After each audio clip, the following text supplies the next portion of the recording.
زانایانە فەرموون مسلمان لە بەرامبەر مسلمانە لە سێ پلە تێپەڕ ناکە. پلەی یەکەمیان لە سەر و خۆیەوە تەماشای کە.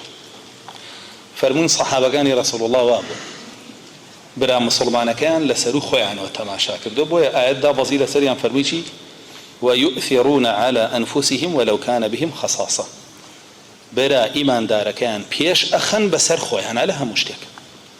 وبلي كما بلي دوما فرمون بريتيا لويك وكو خوت سيريكي أو نزمترا مسلمانكي برات وكو خوت سيريكي.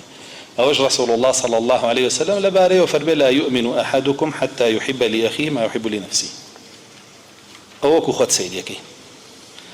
بلي سيميان أفرمون هیچ نبی وکو خزمتکارێکی خۆت سەیریکەی.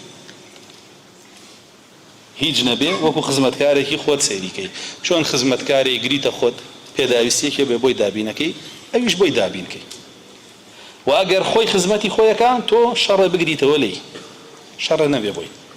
وەش لە فەرمودەکەی ئەبوو ذەڕە هاتووە کە ئەفەرمێ تكف شرك عن الناس فإنها صدقة تتصدق بها على نفسك. شر بقرر ولا خلقي لا مسلمانان أو تشاكيك لقال خوتيكي الأخوار أموه براتي مسلمان نامني يعني غير مسلمان بينياز بلا براكي تنانت حسابي خدمت كارك شي بوانا كات چونك خدمت كار تو بينياز نيلي و بينياز نيه تبع اگر هو جاگر تو الاخوار او تماشای برا مسلمانك اوكي او براءه لك دو اوش بي لدين درجي چونك تو بو نيه براءه كي لمسلمان لكاكك الله جل جلاله فرماني بيكردوي او بري ولا اهبي بوي وبراءه كردن لكسك بكري بريار بكري او لكافر ابي بكري وينا بليو تيكشتو لمسلمان يبكي او كارثات وقرصه ولا سرك اما بالنسبه براتي ولو سيبليت يا برنا كان نزمترين انا وكو خدمت كار سيريكي نتواني وكوش سيريكي تياتشو